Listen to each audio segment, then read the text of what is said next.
bonjour monsieur le journaliste. Vous êtes en direct sur le grand format. J'aimerais tout de suite vous demander si vous confirmez cette information relative aux 33 cas de grossesse enregistrés courant octobre-mai 2017 dans votre établissement.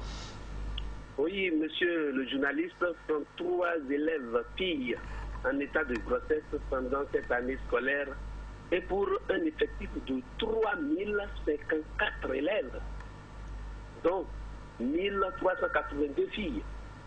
La situation est certes préoccupante, mais elle n'est pas alarmante. Pour que le CGE de Dassa-Zoumé soit présenté comme le CGE ayant le fort taux de grossesse en milieu scolaire.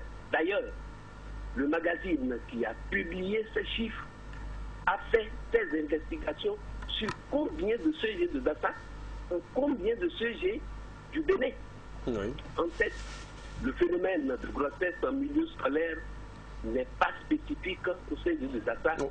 Et je pense que ce ne soit pas de cette manière qu'il faut résoudre le problème. Dites-nous, monsieur Obossou, loin de jeter du discrédit sur votre établissement, est-ce que vous avez des informations sur les auteurs de ces grossesses?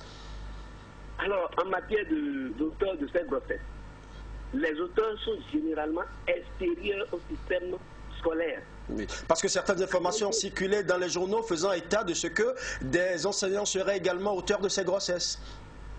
Je porte un démenti catégorique à cette information parce que au CGE de Dassa-Zoumé, il n'y a pas de professeur qui a été auteur de l'une de ces grossesses.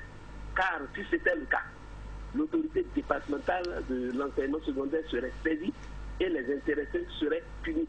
Si c'était un honoraire, c'est vite fait, hein, c'est à l'intérieur de l'établissement que ce contrat est résilié et cela est terminé. Voilà.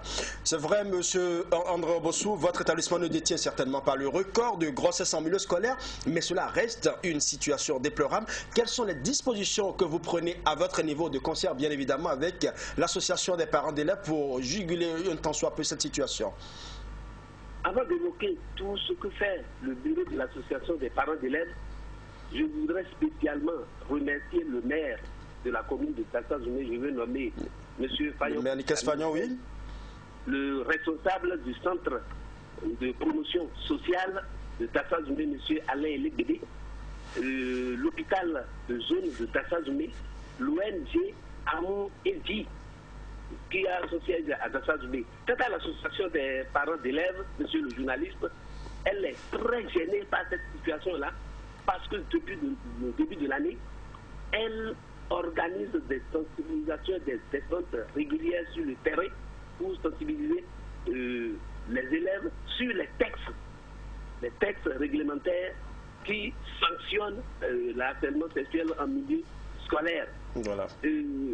Voyons, en ce qui concerne les cadres, après l'information, les cadres de Dassa-Zoumé, je vais nommer l'honorable Okude, Christelle Roudomiko. Tout ce parterre de personnalités est indigné de la situation et promet alors décider à accompagner l'action de l'association des parents d'élèves du CGE de Dassa-Zoumé. Okay. Merci à vous, André Obossou, d'avoir accepté de rétablir la vérité sur le grand format. Aucun enseignant, nous retenons qu'aucun enseignant n'est auteur des grossesses enregistrées au CGE de Dassa-Zoumé. Cela n'empêche tout de même pas de déplorer cette situation qui handicape l'évolution intellectuelle des jeunes filles. Merci d'être passé sur le grand format, monsieur André Obossou, directeur du CGE de Dassa-Zoumé. Vivement que des mesures soient prises pour conscientiser cette génération plus ou moins accro à la libido. Oui, merci monsieur le journaliste et à la prochaine. Je vous en prie.